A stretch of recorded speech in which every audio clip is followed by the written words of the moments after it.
በሚያሳፍር መልኩ ግን እኛን ከግብጽ ጋር እኛን ከኤርትራ ጋር ሲያያይዙ ይገርማል። ተላላኪዎቹ ተላላኪ እያሉን ነው የምታዩት ነው ዘመቻው። ተላላኪዎቹ እኛ ነግረናቸዋል። ማን የማን ተላላኪ እንደሆነ እናውቃለን። ምን ያደባባይ ሐቅ እኮ ነው። እንደውም ሲላላኩ እንኳን አያፍሩም እኮ አይደበቁም እኮ። ኢህአፓ እግር ስር ይጠጋጉ የነበሩት ዛሬ የሥርዓቱ ተለጣፊ የሆኑት ስም ማልጠቅሰው ሄደው ከሻቢያ ጋር ተሞዳሙደው ከግብጽና ከአንዳንድ ጋር በአደባባይ ገንዘብ ተቀብለው ኢትዮጵያን እኮ ሲወጉ የነበሩት እነርሱ ናቸው። ህዝባችሁ መብት እንዲገፈፍ እንዳፈቅዱ እድል እንዳሰጡ ለሀገራችሁ ዘብ መቆም ይኖርባቸዋል። ለነጻነታችሁ ለራሳችሁ ለኔ ብለህ አይደለም መስራው ለኔ ብለህ አይደለም ኢህአፓ የምትሆነው ለኔ ብለህ አይደለም የትብብር ለኢትዮጵያ አንድነት አካል የምትሆነው እንደነገርኳችሁ ለራሳችሁ ህልውና ነው። ከዚህ በኋላ መኑኝ ከባድ ጊዜ እየመጣ ነው። ይሄንን እድል በተለይ የነዚህን አጭር ወራት እንዲሁ በቀላሉ የምናባክን ከሆነ እመኑኝ ሀገርም አይኖረንም ቀና ብለንም አንሄድም።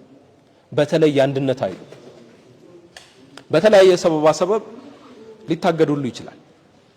ይሄው እያያችሁ እኮ ነው። በጣም የሚያሳፍር እኮ ነው። ኢህአፓ የማንም ተላላኪ ሆኖ አያውቅም።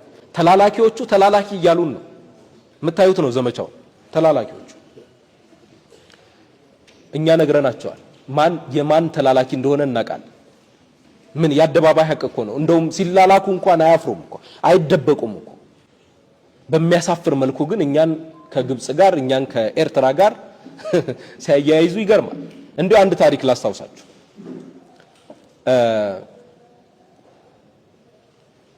የሻቢያ መንግስት ግንቦት ሰባት የሚባለውን ስብስብ ከመጥራቱ በፊት ኢሳያስ አፈወርቂ የጠራው ኢህአፓውያንን ነበር። የማቀው መረጃ ነው። በህይወት ያሉ እነ መርሻ ዮሴፍ ምስክር ናቸው። በጣሊያን ውስጥ የሚኖረው ጀሚል የሚባል ጓዳችንም የዚሁ አካል ስለነበር ያውቀዋል በደንብ።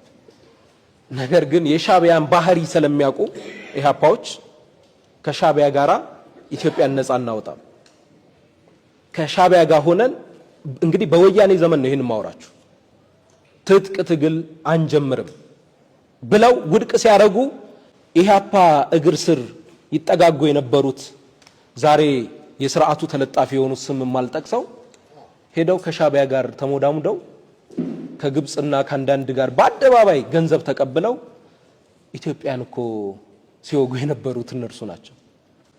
ዛሬ እኛን የሚከሱን የሚወነጅሉን አካላት እነማን እንደሆኑ እናውቃቸዋለን።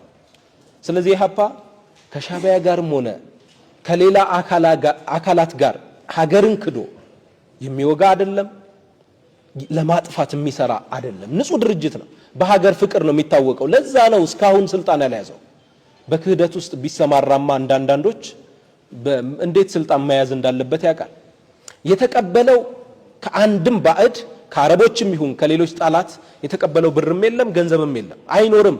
ኢትዮጵያን ለማፍረስ ከሚሹ ኃይሎች ጋራ አይሰራም፣ ሊሰራም አይችልም።